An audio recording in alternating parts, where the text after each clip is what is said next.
विद्या विवादाय धनं मदाय शक्ति परेषां परिपीडनाय खलस्य साधोर्विपरीतमेतत् ज्ञानाय दानाय च रक्षणाय।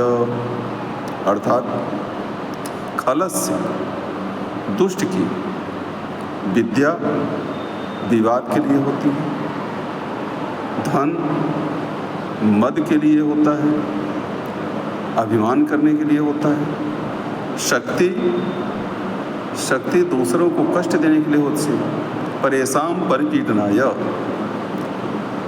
लेकिन साधो सज्जन पुरुष की विपरीत में एतद विपरीतम, इसके विपरीत उनके पास अगर ज्ञान हो जाता है तो वह विद्या होती है तो ज्ञान देते हैं, धन हो जाता है तो दान करते हैं, और शक्ति होती है तो दूसरों की रक्षा करते हैं। अर्थात दुष्ट पुरुष के पास अगर वह विद्यमान हो जाता है तो वह केवल विवाद करेगा, झगड़ा करेगा, दूसरों से कुतर्क करेगा। तर्क तो फिर भी ठीक है, तर्क करने पर उसका उत्तर दिया जा सकता है, लेकिन कुतर्क करेगा। उसके पास अगर धन हो गया तो स्वाभाविक रूप से उसके अंदर अभिमान आ जाएगा,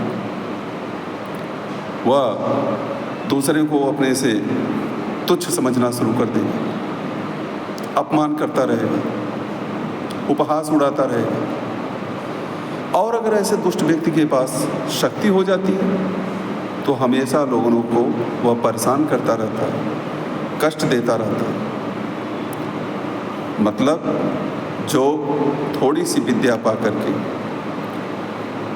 कुतर्क करना शुरू कर दे, छोटे छोटे बातों में विवाद करना शुरू कर दे, दूसरे की बात को समझे ही नहीं, थोड़ा सा धन पा करके उतावलापन जिसके अंदर आ जाए, अभिमान करने लगे, थोड़ी शक्ति आ जाए अगर तो वह अपने से निर्बलों को परेशान करने लगे, उन पर धौंस जमाने लगे, तो समझ जाना चाहिए कि यह दुष्ट पुरुष है। जो साधु होते हैं, सज्जन होते हैं, वह अपने इन सद्गुणों का परोपकार में, जन सेवा में, लोगों की भलाई में ही इसे प्रयोग करते हैं। सज्जन व्यक्ति अगर विद्या प्राप्त कर लेता है तो वह ज्ञान का अर्जन करता है, समाज में भी ज्ञान देता है, लोगों का मार्गदर्शन करता है, उन्हें ज्ञान के पथ पर ले जाने का काम करता है। अगर उस सज्जन व्यक्ति के पास थोड़े धन आ गए तो उस धन से वह जीव मात्र की सेवा करके उनका भरण पोषण करने का प्रयास करता है, साधु संतों का आवा भगत करता है, निर्धनों की सहायता करता है। और उसके पास अगर शक्ति आ गई तो जो दुर्बल को सता रहा है, जो कमज़ोरों पर धौंस जमा रहा है, ऐसे व्यक्तियों की रक्षा करने के लिए वह सज्जन व्यक्ति अपनी शक्ति का प्रयोग करता है, उनकी सुरक्षा करता है और आतताइयों का सामना करता है।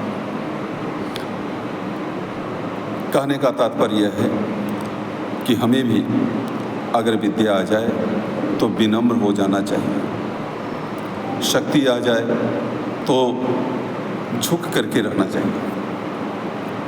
अगर हमारे पास धन हो जाए तो उतावलापन न करते हुए उसे आवश्यकता अनुसार जहाँ जिसको आवश्यकता है उसमें उसका व्यय करना चाहिए, खर्च करना चाहिए। इससे समाज की भलाई होती है, जन सेवा होती है और स्वांताय सुखाय भी होता है। बहुधा ऐसा होता है, हम लोग जब कोई गलत काम करते हैं तो देखते हैं कि कोई देख तो नहीं रहा है, हमें कोई देख नहीं रहा है तो हम इस गलत काम को किए, मतलब इसका कोई प्रमाण नहीं है, समाज में कोई कह नहीं सकता कि आपने गलत किया। लेकिन जब कोई अच्छा काम करते हैं तो हम सबको दिखावा करते हैं, दिखाते हैं, और दिमाग में ये भी रहता है कि ईश्वर सभी जगह है, हर कण कण में ईश्वर विद्यमान है और वो हमारे इस सत्कर्म को देख रहा है, हमें इसका पुरस्कार अवश्य देगा। लेकिन जब हम गलत काम करते हैं, दुष्कर्म करते हैं, तब इस बात को हम भूल जाते हैं कि ईश्वर कण कण में है, हर जगह है और हमारे इस दुष्कर्म को देख रहा है।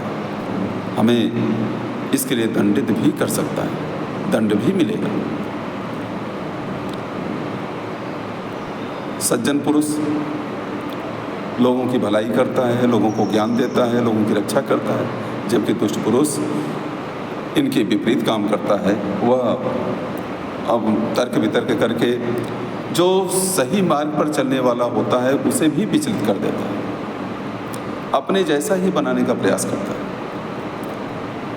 धन हो जाता है तो इतना अभिमान करता है कि हमारे जैसा कोई है ही नहीं, हमसे बड़ा कोई हो ही नहीं सकता। जैसा कि हम सभी लोग पढ़े भी हैं, संत महात्माओं के द्वारा सुना भी गया है कि अभिमान नहीं करना चाहिए। इसके परिणाम भयंकर होते हैं।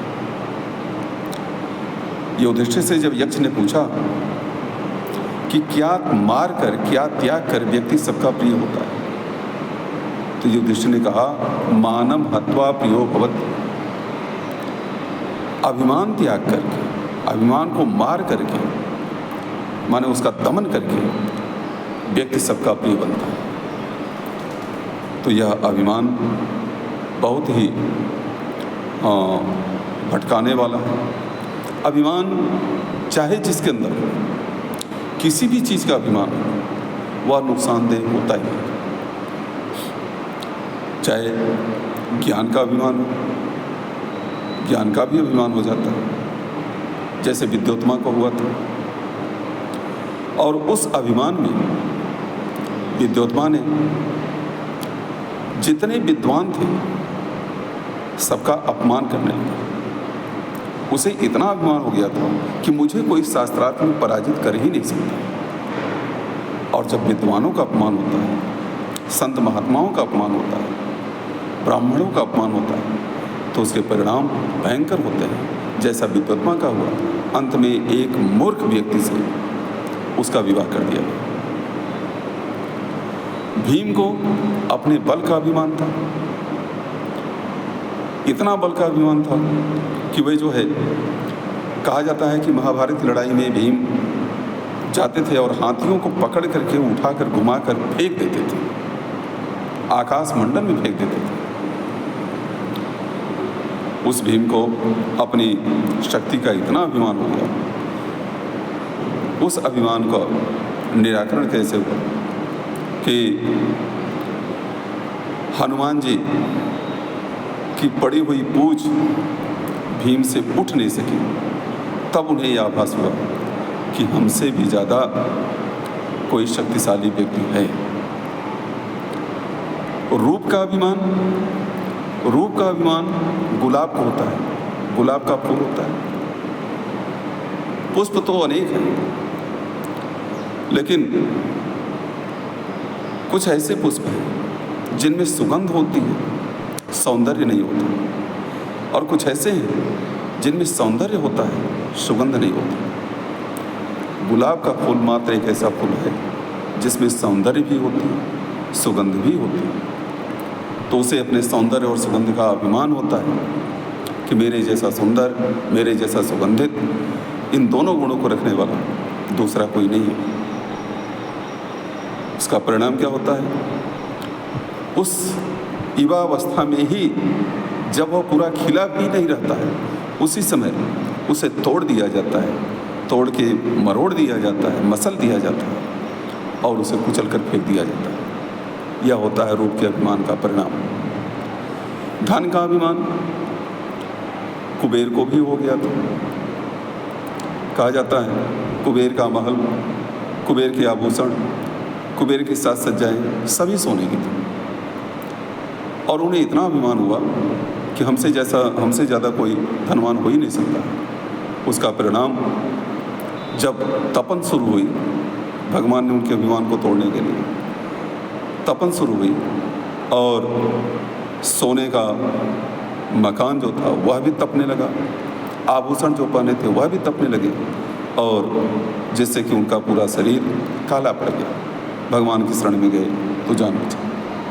कहने का अभिप्राय कि अभिमान हमेशा नुकसानदेह होता है, चाहे वह ज्ञान का अभिमान हो, चाहे बल का अभिमान हो, चाहे रूप का अभिमान हो, चाहे धन का अभिमान हो। अभिमान नहीं करना चाहिए, ऐसा शास्त्रों में भी कहा गया। धन पा करके अपनी आवश्यकता अनुसार अपने पास रख करके जिसको इसकी आवश्यकता है उसे देना चाहिए, दान करना चाहिए, धर्म करना चाहिए। कहा गया, तुलसीदास जी ने कहा कि तुलसी पंछी के पिए, घटे न सरिता नीर, धर्म किए धन ना घटे, जव सहाय रघुवीर। नदियां हैं, नदियों में पानी बहता रहता है, तमाम पशु पक्षी उस पानी को पीते हैं, लेकिन उन पशु पक्षियों के पीने से नदी का जल कम नहीं होता। इसी प्रकार से अगर ईश्वर ने दिया है तो उसे दान में लगाना चाहिए। दान करें, साधु संतों की सेवा करें, ब्राह्मणों की सेवा करें, महापुरुषों के बताए गए मार्ग का अनुसरण करें। जो मार्ग हम दिखाएंगे हमारी आने वाली पीढ़ी उसी पर चलेगी। अगर हमारे अंदर कुटिलता है, हमारे अंदर कर्कशता है, स्वार्थ पड़ता है, तो निश्चित रूप से हमारे पीछे आने वाली जो पीढ़ी है उसकी तरक्की नहीं होगी। आपने ये देखा भी होगा कि जब भी कोई व्यक्ति किसी गलत ढंग से धन संग्रह करता है तो बहुत अगर उसके पिछले कर्म अच्छे हैं तो उसके जीवन तक वह धन टिक जाता है, चल चलता है। लेकिन उसके बाद ऐसा पतन होता है कि जो जमींदार था उसका पुत्र या उसके पुत्र का पुत्र मजदूरी करते हुए दिखाई देगा, सब चीज़ें समाप्त हो जाती हैं। तो धन को सत्कार्य में लगाएं, सत्कर्म में लगाएं। भौतिक संसाधन जरूरी है, लेकिन भौतिक संसाधन ही जरूरी है यह बात नहीं है। हमें आवश्यकताओं की पूर्ति करनी चाहिए। अति आवश्यकता जो है उसकी पूर्ति करनी चाहिए। हनुमान जी जब समुद्र लांघ कर जा रहे थे तो रास्ते में सुरसा आई और सुरसा ने कहा कि मैं तुम्हें ग्रास करूँगी। हनुमान जी ने कहा कि मेरा मार्ग छोड़ दो, मैं अभी किसी निश्चित उद्देश्य के लिए आगे जा रहा हूँ। सुरसा ने कहा कि बातें तो तुम ज्ञानियों वाली करते हो, मैं भूखी हूँ, क्या मेरा और तुम मेरे भोजन हो, तो क्या मेरा भूख मिटाने ये तुम्हारा धर्म नहीं? एक भूखे व्यक्ति को भोजन न देना क्या ये धर्म है? तुम हमारे सामने हो, मैं भूखी हूँ, तो तुम हमारे भोजन हो, मैं तुम्हें कैसे छोड़ दूँ? मैं तुम्हें ग्रहण करूँ। हनुमान जी ने कहा कि माता आप बिल्कुल सत्य कह रही हैं, भूखे को भोजन कराना चाहिए और मेरे शरीर का भक्षण करके अगर आपकी क्षुधा शांत होती है तो मैं उसके लिए तत्पर हूँ, परंतु उससे भी आवश्यक काम एक है, मुझे जाने दीजिए, मैं लंका जाऊँगा, माता सीता का पता लगा करके यह खबर भगवान राम तक पहुँचा दूँ, इसके बाद मैं आपकी भूख को शांत करूँगा, आपके पास आऊँगा, आप मुझे भक्षण कर लीजिएगा। आवश्यक सेवा सम्मुख है, उसको ही प्रथम करूँगा मैं, अवकाश मिलेगा जब उससे तब तेरी भूख हरूँगा। मतलब कहने का आशय यह कि जो भी हमारे वेद में, शास्त्र में, पुराण में जो बातें की गई हैं उन पर हमें अमल करते हुए अपने ज्ञान का अधिक से अधिक अर्जन करना चाहिए। ज्ञान को जहाँ आवश्यक हो, जो इच्छुक हो, उसे बांटना चाहिए, उसे सिखाना चाहिए, तब ज्ञान का सदुपयोग होगा। धन जिसको आवश्यकता है, जो निर्बल है, जो भूख से तड़पड़ा रहा है, जो प्यास से व्याकुल है, ऐसे लोगों की भूख प्यास को मिटा करके, साधु संतों का सत्कार करके, दया का भाव रखते हुए परोपकार करना चाहिए। इस कार्य में अपने धन को लगाएं। और शक्ति, जो निर्बल पशु हैं, निर्बल व्यक्ति है, जिसे कोई बलवान परेशान कर रहा है, आपके अंदर सामर्थ्य है तो अपनी शक्ति से उस निर्बल की रक्षा करिए, उसकी जान बचाइए। और कोई आतताई है तो उसका सामना करिए। यही हमारी नीति, हमारे शास्त्र, हमारे वेद, हमारे पुराण यही संदेश देते हैं। जय श्री सीताराम।